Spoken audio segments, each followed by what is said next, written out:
Good morning everybody and welcome back to another episode of the LEGO Legend of Zelda Custom Set Showcase Wave 8, where today we'll be taking a look at the fourth of our regional phenomena based set. This is Z080 with a secret stone banner and a couple of exclusive figures with 534 pieces.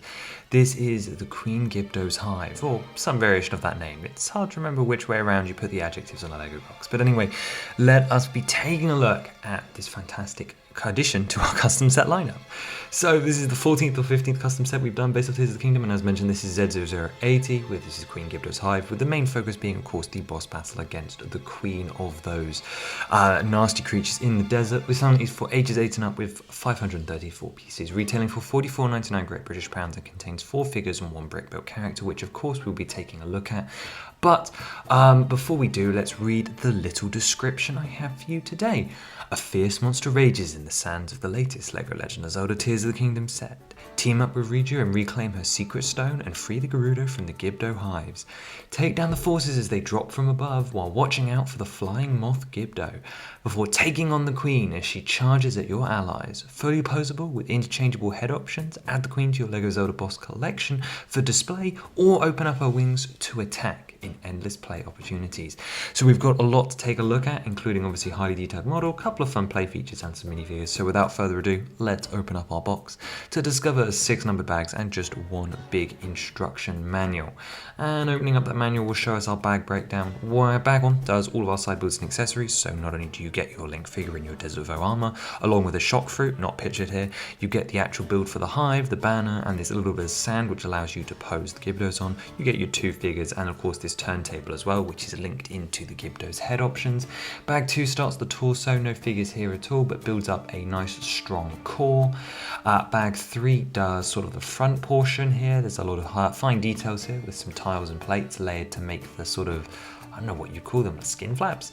Bag 4 does the tail and the head, which you'll notice here is on an angle. Bag 5 does all of the 8 appendages, and bag 6 gives us your Riju, your secret stone, and the wings of Queen Gibdo, which are built up here in a really interesting technique. But let's take a look at the different components of the set. Before we jump in too far, the first thing I want to show you is actually the drawn version of Queen Gibdo, and this is to highlight 2 things. This is the print and extra element. Queen Gibdo's antennas are a huge part of her personality, and I have replicated that here using a vinyl element. Obviously, with the limitations of making custom designs, I couldn't show you this on the studio model because you can't make custom cloth pieces over there. But you can imagine that using the vinyl material very similar to what's used for clone shoulder cape pieces these days, and lots of the Monkey Kid elements are in vinyl as well.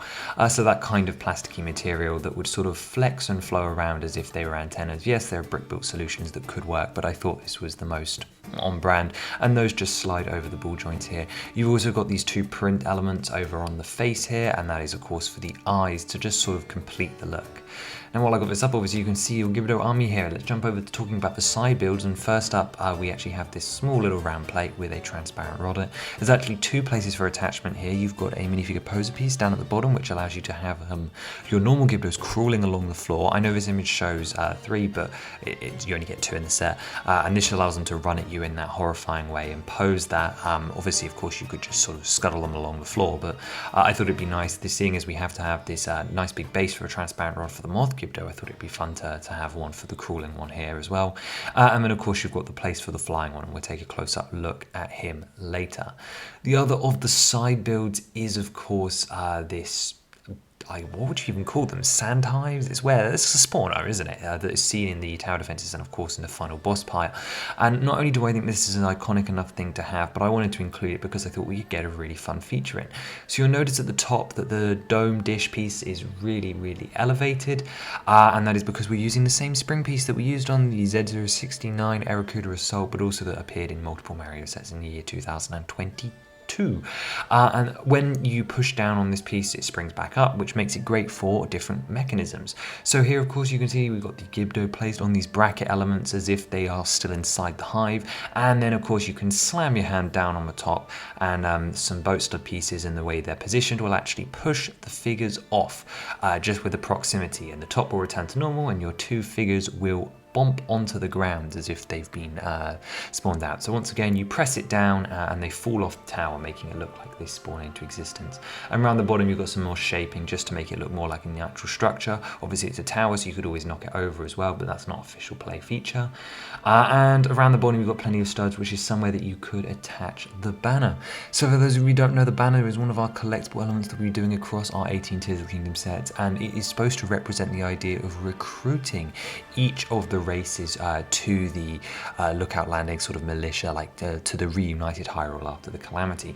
And the reason this is represented with the banner is not only because it shows that you've collected this set based off this different culture, this different race, but it connects with Z0075 lookout landing, which means you can actually attach it to this set to make that set look a little more bustling and show off your full collection. So here you can see that it completes our 4 flags as we have now gone across all the regions in this showcase and gotten all of the races together.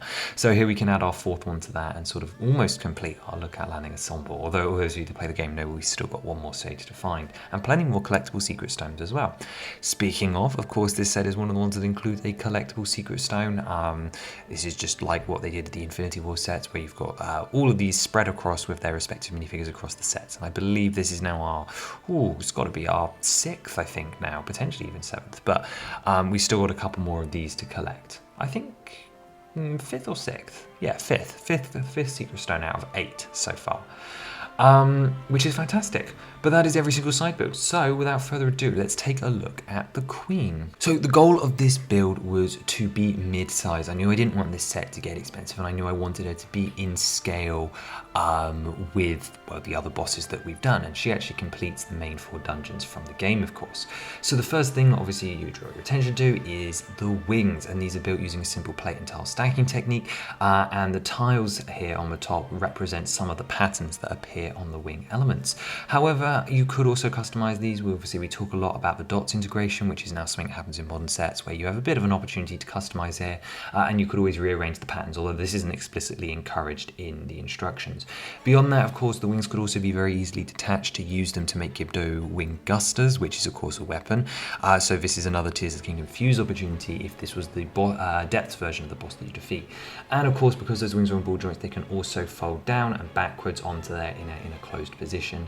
In fact, the entirety of the Queen Gibdo body is very posable, so in most of the images you've seen her up on her hind legs as if she's like scuttling those little fingers all creepily, but you can actually use this click hinge on the back, which creates a semi-friction but not too strong joint that actually allows you to flatten her out and just have her on all 4s as if she's running or flying or whatever you want. So you've got a little bit of posability with this middle abdomen section, and with a little bit of obviously rebuilding, you could modify this to make it a little more posable, but nothing too much there.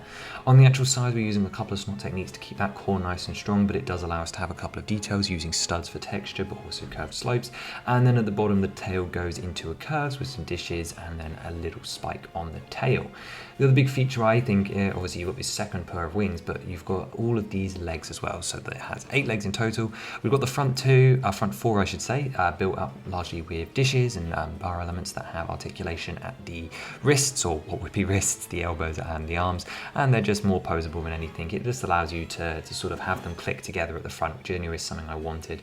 And these red recolors of the bars are nothing new for the custom set showcase. These were recolored way back in Wave 2.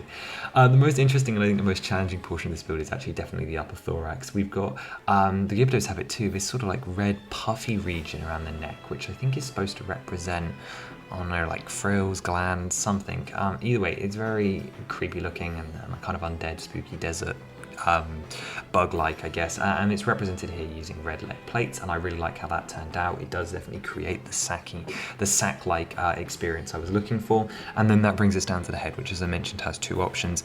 Now, when you have the Queen reared up like this, her head looks a little bit silly when it's flat on a turntable, so you can actually just take this turntable off and stick in a minifigure superhero poser piece, which is here in medium nougat, to have the head on an angle, which just makes it look a little bit more displayable when you put her on display. No flip-fire missiles or anything on this one. I feel like something should have been included to represent her tornadoes, but alas, not in this set. And her claws don't grab anything at all. In fact, they're necessary for the support. So realistically, it's actually a pretty simple character build, but I love how it can look. And obviously, as I mentioned, it can do the stomping pose, and obviously you can fly it around. She's swooshable. She's like a small dragon. She may not have any shooting functions, but there's still a lot going on. And you've got that extra bit of playability in the fact that you have her other Gibdos and her spawning hive. But realistically, it was most important to have the 4 bosses come over to the sets, and I felt like if I was including Muktarok and Colgera and of course Sea's Construct for sure, it'd be a little bit rude to not include Marbled Gomeril and Queen Gibdo really, and give each region their dues. But now that we've taken a look at the main elements of the build, hopefully I haven't missed anything too big, let's quickly take a look at the figures up close before we add this set to our lineup. So first up, I want to talk about Desert Link. This is actually the first time you guys have seen this figure. However, it will be reused in other sets. To me, the most notable thing about him here is the bow piece, which again, I've been a strong supporter of this bow piece being the one they use in official Zelda sets, which was introduced in the Avatar lineup, is now being seen again in LEGO Friends this summer 2024. It would shoot a yellow arrow, which is actually a recolor that's happening for that piece, and that is to represent like a shock fruit inspired arrows, and you do actually get shock fruits in this set, similar to how they appeared in Zora's Domain Muktarok Menace Z070. That's exactly 10 sets ago. That's kind of weird. Readily reusing an existing hairpiece. This is one that's been used for Pixel and Ninjago for like a decade basically. Same Link face as always, and we've got the new printing for the Desert Vo, Spolder and legs. I believe we've seen one of the legs before? No, I'm going crazy. We've seen the headpiece before. That's in Z053, which is Arbiter's Ground, not Arbiter's Grounds, Take Back the Sea, the Lurelin Village set when I made a custom set of outfit from combining it. But all looks highly detailed, great, like asymmetrical arm print, and I will definitely be using this figure again. So this is technically a reuse because obviously tier sets come at the end of this custom set showcase. Enough waffling, let's move on to Riju, who is using mid-legs here. This is actually her first appearance as well for now. She's wielding 2 swords in basic silver. She's got all of the printing details, no cloth skirt piece because mid-legs, but enough details to make up for it, and of course a brand new hair mold for her, although again this mold isn't associated with this set because it will have been previously used in other sets at this point, and she's got a yelling expression. It's also important to mention of course her secret stone here. This is definitely one of the collectible sets, so she joins the lineup as you'll see in a minute of all the other secret stone wielders, but we've still got more to come. And then of course the third big figure in the set is the Gibdo here, who is a brand new head mold. This one is associated with this set. We got him based off his standard versions. There was a part where I was toying with using the skeleton torso, but I am a big fan of using the negative space technique, which of course has been used on many minifigures throughout the years, but also I used him with my Stalfos as well, so it just helps to keep it consistent. And then the new head mold has those red frills, and then of course the bug shaped head, plain arms because it's a basic figure with tan hands, and then just some simple front of torso and leg printing, keeping it very simple. As mentioned, you technically do get 2 of them in the set, but one of them is modified, technically making an exclusive figure, and the Moth Gibdo. Yes, technically the neck looks weird, but that is just how it works, and to me this wing piece is absolutely perfect. This new element is not actually new. This is the wing piece that was used in the video sets for like the Cotton Candy Fairy and like the Folk Fairy, I believe it was. Ignore the off-colored render here as well, but just the same wing pieces that have been existing for a couple of years now, just with a little bit of printing on to represent like the peacock eyes. I love the Moth Gibdos. I knew from the moment I saw them in the game that I absolutely had to make them. They took me off guard and they were perfectly designed. I really, really love how they look. So it was nice to be able to turn them into Lego form. They look weird, but they have their own charm and they definitely feel like a Lego translation. So particularly pleased with how they turned out. Definitely one of my favorite designs from tiers, so really glad to have them here. No antennas, of course, because the mold has to go across both, and I'm not resurrecting the piece from the 2010 Toy Story lines with Twitch. So those are the main characters, but of course let's just show you that image of Queen Gibdo again next to a reference image. I forgot to mention when we were looking at the build, she's actually got her heart here on her chest. This was something I wanted to capture. Ear in dark bluish grey using a variety of different tiles, and once again you can clearly see the vinyl pieces. Don't forget them, they're important, they're a unique piece to this set. And I really love the texture we're able to get into the wings to represent some of those details, and of course do not forget that those can be used as a Disney weapon fuse for Link as well. And you can see all the articulation, and of course I think what's more exciting is to put them all together. So shall we? Firstly, here are the 4 sets which feature banners, of course one for each region. These are all the regional phenomena with the main 4 bosses. We've got the legendary Stormwind Arcs at 078 with Colgera, Tulin and his Secret Stone. We've got Z070 Zora's Domain Muktarok Menace with Muktarok the Shark. Sidon and his Waterstone. We have Z081, the Lost Gorandia Showdown with Marbled Goma's Yunobo and his stone. Side note, that Yunobo ball piece is coming in a summer Sonic set, so very excited about that. And then Z080, the Gibdo Queen's Hive with Riju, her Secret Stone, and Queen Gibdo. Here is our stage lineup currently. You haven't seen this before, but here all 4 of them are together, missing one last friend. And here are the 4 main bosses. I love how this image is turning out. I cannot wait for you to see the last 2. Oh. But yes, I love this image. I love how the 4 of them look together. I have Colgar in real life. I would love to be able to have the other 3. Obviously, Muktarok is the big one holding us back, but maybe I'll look into custom painting over one of the super rare zombie sharks from the Jack Sparrow Pirates of the Caribbean 5 set. But yeah, still one more to come here, one I'm very excited for. But that is going to do it for Z080 Queen Gibdo Boss. A little bit more of a simpler one to take a look at today, but still with some worthy elements to include. So I hope you enjoyed taking a closer look. As for what's coming up next week, you can see we've still got 4 sets left to go. We're going to be going a little bit smaller for a while. You can see there's still one major one. There's one small one which I'm really excited about, and 2 other small ones which are very important to the wave, but are definitely less crucial. Before we will have all 18 sets together, and I can show you some of the most impressive renders and stuff I've ever done, which is combining like all 18 sets ever, which is like crazy. And of course we've got wave 4 stuff, but of course the next custom set will actually be Z082 T, which is the smallest of the wave with a really cool figure, and this one actually does feature a secret stone as well. But before you see this, you will be seeing the 1000 sub special custom set, which is revisiting the cancelled Water Temple set Z003, finally finishing wave 1 after all this time. Model is finished, I'm really happy with it, working on the last renders now, so you'll be seeing that very soon. So unfortunately tier sets will have to wait a little bit, but Z082 is coming, and then we'll be on the home stretch with only 4 tier sets left to go. But it's kind of sad to see this come to an end, but we still got some really high moments to go with these sets. And of course, we're not stopping now. We have 9 waves to do, and this is only our 5th of those. So plenty of sets still to come. So let me know what you thought of this week and what you're excited for coming up as well, and anything else you want down in the comments below. And I will see you next week. Have a wonderful rest of your day.